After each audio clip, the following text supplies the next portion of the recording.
Girls, story time again. Our story this week is My Daddy, Dr. Martin Luther King Jr. And this book is written by his son, Martin Luther King III. Look at Dad and look at son. Let's see what Martin Luther King III has to say about his daddy. I grew up with a famous father. My name is Martin Luther King III, but when I was a kid, my friends and family called me Marty, so no one could confuse me with my father, the Reverend Martin Luther King Jr. Well, when I was 5 years old, my dad gave me one of his most famous speeches. I have a dream that one day this nation will rise up, live out the true meaning of its creed. That all men are created equal, he declared. I have a dream that my 4 little children will one day live in a nation where they will not be judged by the color of their skins, but by the content of their character. I am the second of 4 children that he spoke about. There have been a lot of books written about my father, but not a whole lot has been written about my dad. This book is about my daddy, what it was like to live with him, and how much I loved my dad. My sister Yolanda, who we call Yoki, and I wanted to go to Funtown more than anything. Well, kids, you know, Daddy's working very hard so that you and all the children can go to Funtown, but it's just not possible today, Daddy would say to us. Maybe next week, but that week never came. You just don't want to take us, Yoki would wail, and finally my mother explained. We were not allowed to go to Funtown. The rides and the roller coasters were for white people only. That's how it was when I was growing up, and my dad fought to change that. At home, my dad was just Dad. He tossed the football with me, he taught me how to shoot hoops, he teased me, and he played with me. He would lift me up and put me on top of the refrigerator. I imagined swinging from the ceiling fan as if I were flying in my own airplane.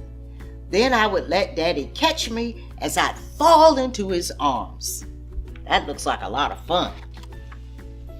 Away from home, things were a little different. It wasn't always easy being the son of Martin Luther King Jr. What's your name? The 2 older boys asked me. I don't remember. I forgot.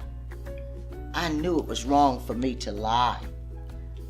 Why'd you say that, Marty? My mother asked me later. You know your name. It's your father's name. I knew. And I knew that I hadn't said my name because I was afraid. Some people didn't like my father's work. He was stirring up trouble, they would say about him. My father never stole anything or hurt anyone. Even so, he was thrown into jail more than 30 times.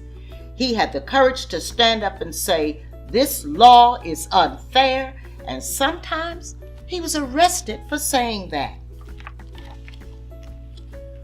Once a neighbor was driving me home from school. On the radio we heard that Reverend Dr. Martin Luther King and about 80 other people had been thrown in jail. Oh, I was so terrified. I ran inside my house crying and I asked my mother, "Mommy, why did Daddy go to jail? What did he do? What did he do?" My mother hugged me. She said, "Your dad went to jail to help people. Some people don't have enough to eat or comfortable homes or clothes to wear. They are not as fortunate as we are. Daddy went to jail to make it possible for all people to have those things. Don't you worry. Daddy will be coming home soon." I carried her words close to my heart. A year later, when Daddy was arrested again, Yoki was afraid that he wouldn't be able to be home for Christmas. This time, I was the one who consoled her. Yoki, don't cry. Please don't cry. Daddy will be back. He has to help other people. He has already helped some people, but he has to help some more. And when he finishes, he'll be back. My father was not the only one in danger. Many people were hurt or even killed as they tried to change unfair laws. Once, as I marched in a protest, I saw a pretty lady with a bandage over her nose. My mother explained that lady had been attacked by a police officer. The marchers were peaceful, but that didn't stop people from trying to hurt them. Even police officers sprayed those marchers with fire hoses and even turned dogs on them.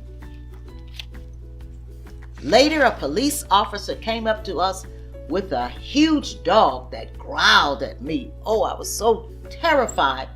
"It's okay, Marty," my daddy said. "It's okay, it's okay." And he took my hand, and I felt safe then. My dad was not a tall man, but he always made me feel like he was a giant, and I was never afraid when I was with my dad. No matter how bad it got, my dad never fought back. We must meet violence with non-violence. We must meet hate with love, he would always say. Non-violence wasn't just for marches and protests. It was for home as well. So on Christmas, my brother Dexter and I got toy guns for presents. Most of the other boys in the neighborhood played with guns, and we wanted to be just like them. But we knew that carrying guns were wrong. They were not toys. They were machines that were made to hurt people. Together, the whole family took the guns outside, made a bonfire, and we had to burn them. That night, as my brother and I watched our gifts burn, we believed that we were destroying all the hate in the world. Our bonfire couldn't fix everything, but some things were getting better, like the law that kept black and white children from going to the same school. When I was in 3rd grade, that law was finally changed. My mother said Yoki and me would be going to a new school in September. I didn't want to be the new kid who sat alone, and Yoki felt that same way. "We don't want to go, we don't want to go, we don't want to be the only black kids at that school." My mother said that she would see what she could do. That day before school started, we found out that 3 of our friends, the Abernathys, would be going with us to Spring Street School.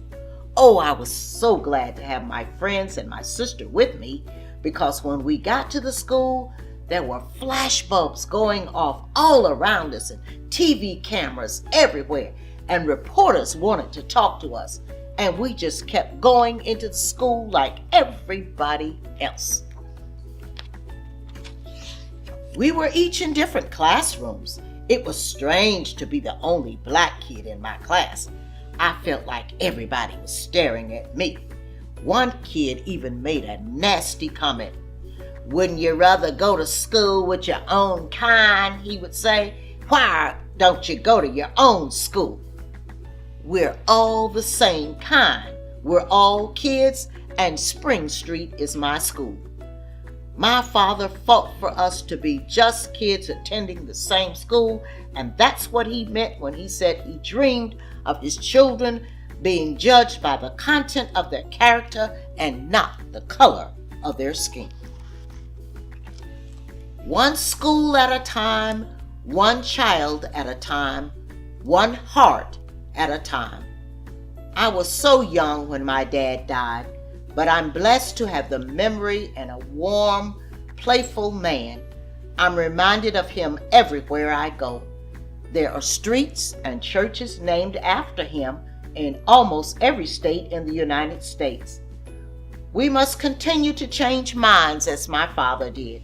We must continue my father's work for freedom and equality for all people. It wasn't always easy being his son, but I'm so proud to be that son, and I'm so proud to share his name. Boys and girls, this is a wonderful book about a son who is so proud of his father, and I hope you feel the same way about your fathers. I hope you enjoyed story time. I am Carolyn Lloyd from Friendship Missionary Baptist Church.